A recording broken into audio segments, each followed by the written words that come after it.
आज इस चैप्टर को फाइनल कर देते हैं। ठीक है, क्वेश्चन नंबर लास्ट क्वेश्चन है, 5 है 6 है 5। ठीक है, ऐसे बिल्कुल ऐसे ही तार्किक सवाल है जैसे चौथा था।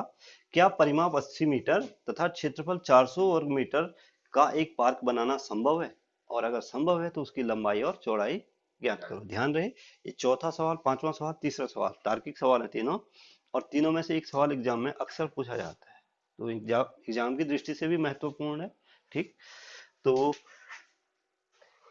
सपोज के लिए माना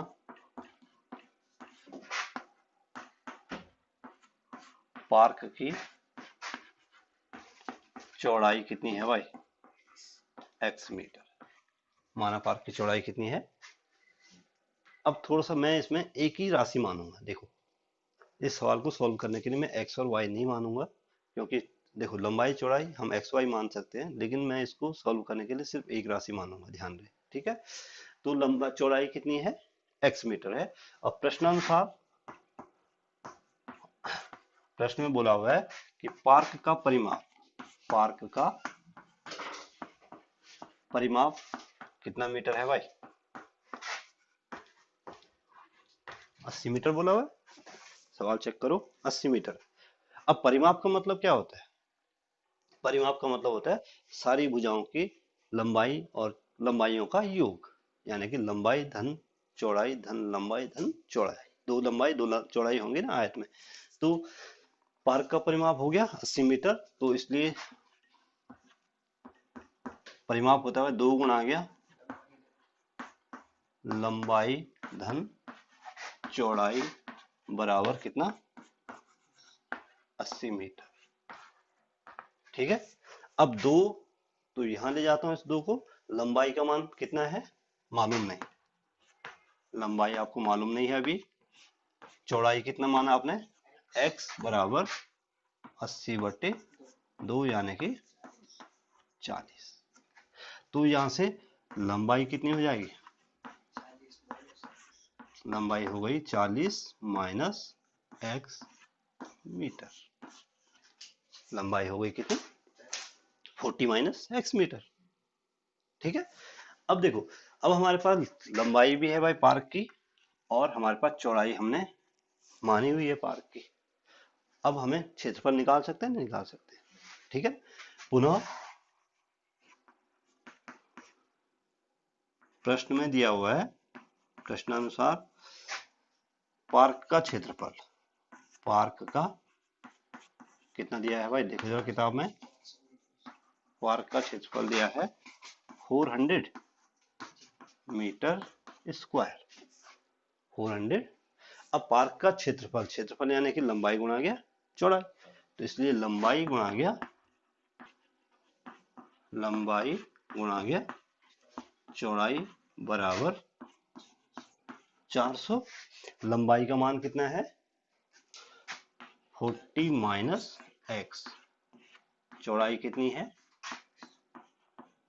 400, 40x minus x square minus 400 equal to 0।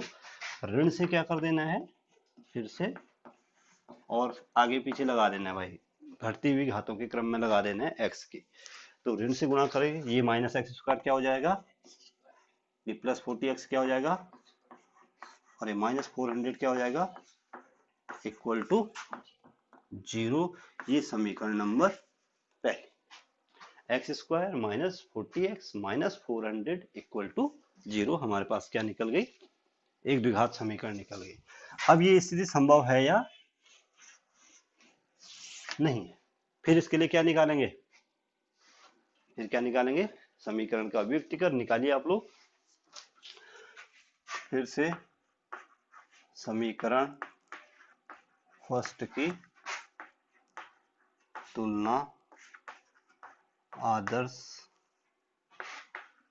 द्विघात समीकरण, ax square plus bx plus c बराबर 0 से कर देंगे।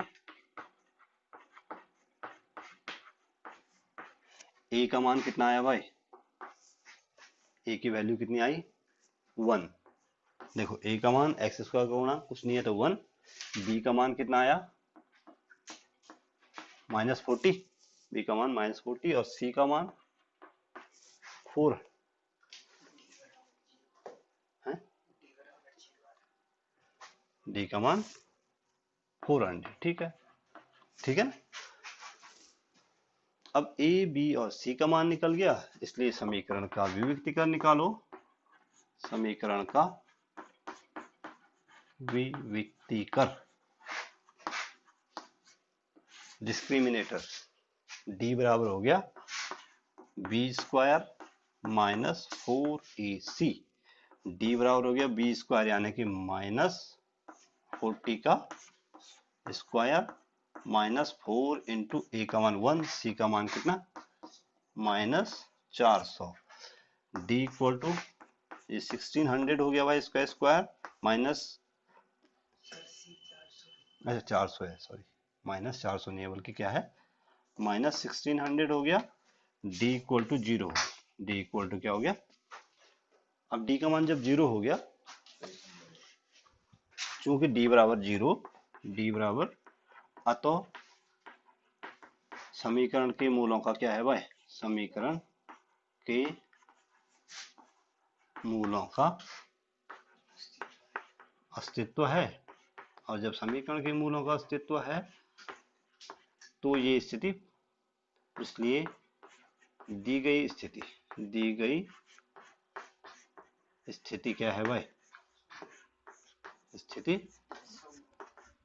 अब जब संभव है ये स्थिति तो मूल भी ज्ञात करने हैं, अगर संभव नहीं होती तो यहीं पे छोड़ देते, ठीक है ना।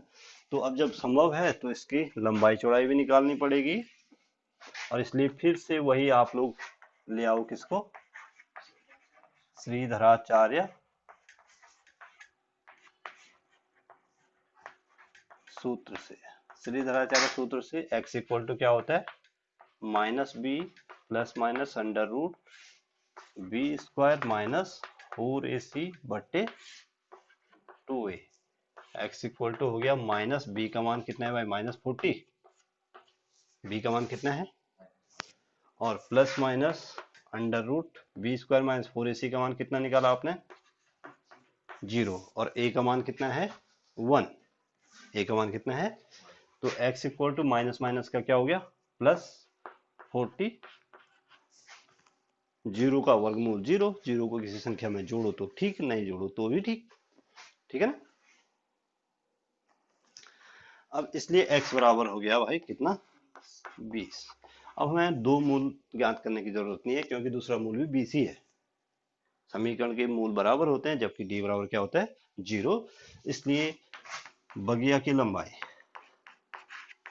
इसलिए बगिया की लंबाई कितनी थी भाई, x मीटर थी, तो 20 मीटर, और चौड़ाई, बगिया की जो चौड़ाई है वो कितनी थी भाई 40 माइनस x कितनी थी, देखो वहां पे, अच्छा ये चौड़ाई है, तो चौड़ाई हो गई, और लंबाई कितनी हो जाएगी, लंबाई हो जाएगी 40 माइनस x, 40 माइनस 20 यानी कि 20 मीटर। अब आपको नोट करना है, ये नोट याद रखना है कि जो बगिया होगी बनेगी तो जरूर, लेकिन कैसी होगी,